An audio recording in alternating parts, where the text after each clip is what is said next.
Triple Shot Mindset.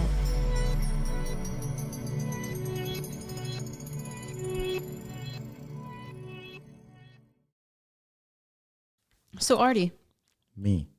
why do people have so much trouble with change or growth? Because they're afraid of change, obviously. Whatever bullshit kind of life or stories they've fed themselves, the moment you start growing, you see that that was just a facade. And a lot of people are afraid of looking at themselves in the mirror as an incomplete person who has lied to themselves and to the people around them for so long. So changing your state or growing into the next version of you is going to be very difficult.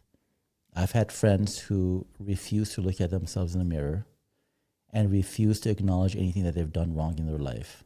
And the stories they keep telling themselves over and over again, I would say being exposed, having to reinvent themselves, having to maybe lose some of the identities that they've created for themselves, maybe giving up the career, giving up the wife or husband, going back on some of the decisions that they were making.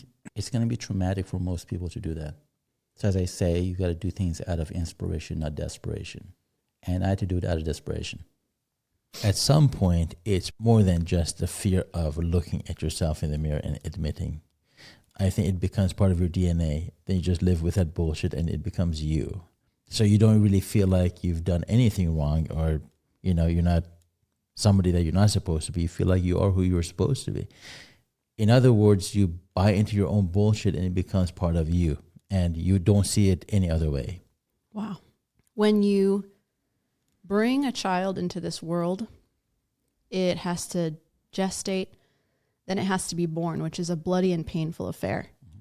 And when it comes into the world, both of the parents, if they're together, the partners who are involved in raising this child, have to die from who they were, especially if it's a firstborn, to who they are going to be now as parents. And that's the same thing that happens on an individual level when we change. In spiritual terms, we call it an ego death because, like you both said, it's your DNA. It's who you are that's dying and changing. You have to become someone that no one in your entire lineage has ever been before. If they had, it wouldn't be up to you to break the pattern. So you're literally dying to be reborn. It's a bloody affair. It's agony. It's the loss of who you were. It's the loss of everything you know. And none of your ancestors, you can bet your bottom dollar, were ever that person before you had to do it. Or else, again, you wouldn't need to do it. So you can't look up to your grandpa, your mom, your dad, your uncle. Nobody has done it before you. That is why you're being asked to die to who you were and be reborn. Historically speaking, people would just bear children and reproduce to evolve their lineage because that was the easiest thing to do. Well, I'll just have kids and they'll be more evolved than me. And the childbearing parent will have the pain and the blood and the mess. And then we'll both suffer through the raising together and go through the whole thing. That was how karma was resolved. But now with new technology in the modern world we live in, we have the opportunity to die to ourselves and be reborn as adults without having to perpetuate the cycle. But it's just as painful as a real birth. It's just as painful as a real conception. And it's just as painful as parenting a child because you have to now reparent yourself. So on a cellular level, I think people can feel that. They can feel all the work that's going to be involved in being reborn. And that's why it's so damn difficult. And not everyone will do it. Mostly their kids will do it. Going back to Kevin's point. Kevin's point about people taking on that identity and just doubling down on the mistakes they've made or the lack of growth that they have. At one point, the weight of that mask, I think, is going to do something to you or to whoever doesn't want to change or grow. Because if you wear a facade every day and you double down and you slather on more of the bullshit as to why you shouldn't change, as to why you shouldn't grow, then one day the weight of that whole mask is going to ruin you. And I've seen people around me who double down on certain decisions, on the fact that they don't want to grow, the fact that they don't want to do better. And one day, once they're in their 70s and 80s, they're going to start regretting why they didn't.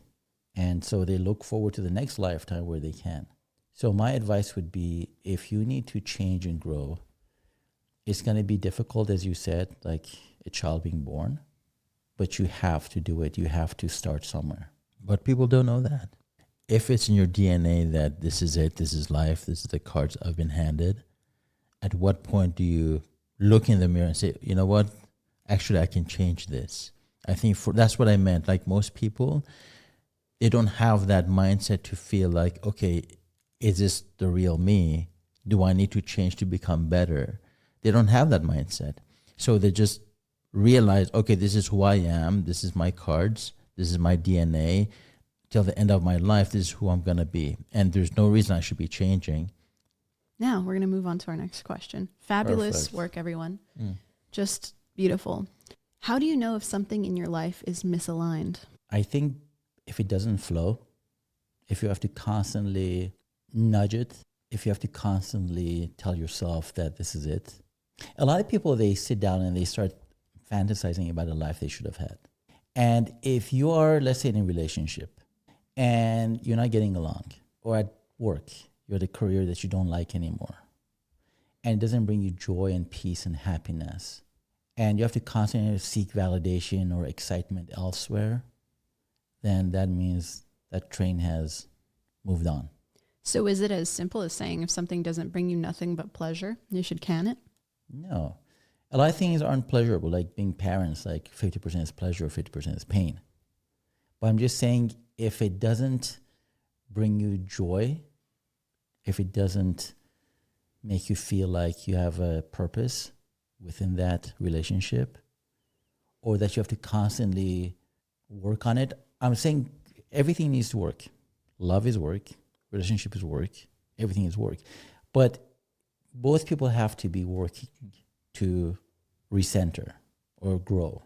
So if I'm in a relationship with someone and constantly it's my job to fix things, it's my job to make them happy, it's my job to go above and beyond to make sure there's excitement, and the other person isn't either reciprocating or they may not even be appreciating it, then I'm in the wrong relationship. I'd rather give to someone who's open to it. I saw this thing on Instagram, and this guy had an upside down cup, and he said, let me pour water into it. And he poured water all over the cup, and it said the reason it's not going in is because it's the wrong person. If it was the right person, the water would go in. Mm-hmm. So I think we have to see what those relationships and people are to us, and if we have to change those people out for someone who is going to be receptive to those, who's going to give us back our joy and purpose and happiness, then yes, great. That's how I would know. Wow. How do you know, Kevin, if something in your life is misaligned? Well, for those people suffering with back pain, neck pain, sciatica, Sharp pain? sharp pain, they know that a misalignment causes pain. So if you're not aligned with somebody, there's always an emotional unhappiness to it. Like my very wise brother said, misalignment, you only feel it when things are not aligned, obviously, when things aren't flowing the way they should be flowing. So if you have to keep somebody happy, fucking give up, because it is a two-way street. It goes with everything. If you're not happy in your job, you go to it not knowing you're not happy, but when you're there, there's no joy. You can't wait to zip up your backpack and leave at 4:55. Then the alignment is not there, so you just got to change. Wow.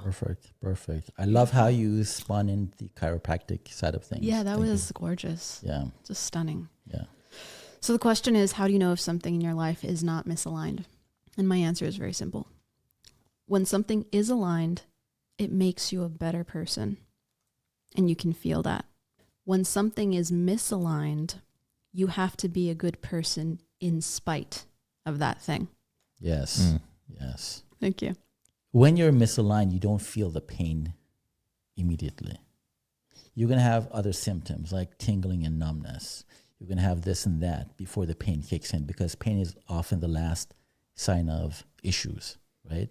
So if you're in a relationship and despite how much you do, despite how much you put in, and you still aren't happy, let's say you have an inclination to go on a dating site and just look at what's out there. If you can't talk to your husband or wife correctly, or if in it for the wrong reasons, I think those are the symptoms. People usually wait for the pain to do something about it. They wait till the last hurrah. But looking back at my relationship, there are signs that we ignore. There are symptoms that we ignore. Yes. And we just wait for that big pain for us to go do something about it. So don't wait till the end. Part ways, if it's a job, if it's a person, part ways before it becomes too messy. Wow. People don't have enough self-worth typically, so they have to wait for something to become really fucked up before they give themselves permission to walk away. Mm-hmm. They're like, oh, I went past the yellow light, I went into the orange light, now we're in the red light, and now I have to wait for a total catastrophic collision, and then people have to be dead, and the paramedics have to be on the scene, and then maybe I'll give myself permission to walk away. Yeah. Maybe. Yeah. But you can actually walk away in the yellow light at the first sign. Yeah. It's funny, when I was writing my oracle cards the other night, I did write something very profound. The gist of it is, do you get rid of it or do you care for it and fix it? Yeah. And so I want to come back to you guys and ask that question. Mm-hmm. Are you guys the type of people that would try to fix or just get rid of it and start from scratch? Wow. Such a good question. Thank you. Perfect. I think give it 3 shots at fixing. And if you cannot fix after the third one, you walk away. First time you do it because you see a misalignment. You're like, all right, let me address this. Second time it happens again. Okay, maybe they forgot. Maybe they're having a bad day. Third time it happens, then you got to make a choice. My approach is very similar, but it's inverted. Instead of basing it on what the other person is doing, it's based on how I feel. When the moment comes that you feel you've been disrespected or betrayed, that's the walkaway moment. It doesn't matter for me what time it's on. It doesn't matter if it's first, second, third, fourth, or fifth. If I emotionally feel that I've been disrespected or betrayed, I'm walking away. It could be the slightest little thing. But in my experience, I've learned that if I ignore that, it will still linger inside of me. And that was the thing I'll always come back to in the end. Even if it's a year later, 4 years later, 8 years later, I'll go, oh shit, I knew when I felt disrespected and betrayed. That was the moment that stuck with me. That was my sign. So as soon as I feel either of those emotions from a situation, get out that door. There's a formula called the Pythagorean Dravidium. Oh, I love that one. Okay. And this formula basically takes into account the length of, for example, a relationship, the depth of the connection. Let's say you have a relationship with someone for 20 years. Okay. For 20 years, it's been nice. Your 20th, she goes sleeps with a neighbor. Okay. Now, your formula would be, screw you, you're out of here. Yeah. His formula, which I agree with, says that you take into account the depth of the relationship, the length of the relationship, and what's at stake, and you have a talk. Okay, it's good to get to the bottom of it, peel the onion, get to the bottom of it, see why. Because there was a reason you're together for 20 years. There's a reason you met somebody that's amazing. There's a reason you got a beautiful, great job. So you don't want to, just because one incident happens, you don't want to just throw it away. There is a reason that happened. So instead of throwing the whole thing out and saying, screw you, I'm done, stop. Let's go back and see where we went wrong. Maybe we can fix it. Mm-hmm. Maybe I did something and at some point in this relationship, you had to go this way and you found love in somebody else's bed. My thought is this. Some people have a higher threshold for betrayal. They have a higher threshold for disrespect. For them, cheating is not the ultimate betrayal. It's not disrespect. It is just a symptom. And they value the length and depth of the relationship more than one action. That's how their scaling works. So they would rather preserve that history and that mutual witnessing and make it right, or try to realign, because their priority is in preservation, not in rebirth. For others, once you feel that feeling, you know you can't go back from that. Once you feel the wound firsthand, like there's no use in fixing it. Maybe my threshold for betrayal and disrespect is a lot lower. Maybe it only takes one comment the wrong way on one day and I'm like, fucker. you're dead to me. And then it's just a slow death. I don't know. Everyone needs to know thyself. I think that's what it gets down to. Who are you? What will you tolerate? What's important to you? What are your values? What type of person are you? Are you an Artie or are you a Kevin? Are you in the self-help growth, constant awareness mode? Or are you in preserving, regulating, consistency mode? Or are you like me? Both. At the end of the day, you know who you are, and it's at that time that you can decide what you're worthy of. Because in the end, I think it's all self-love. Are you worthy of this, or are you worthy of feeling better? Are you worthy of saving something, or is it worth tossing out? Only you can make that decision. So we leave you with the choice. You've heard 3 mindsets. Now you get to decide. Triple Shot Mindset.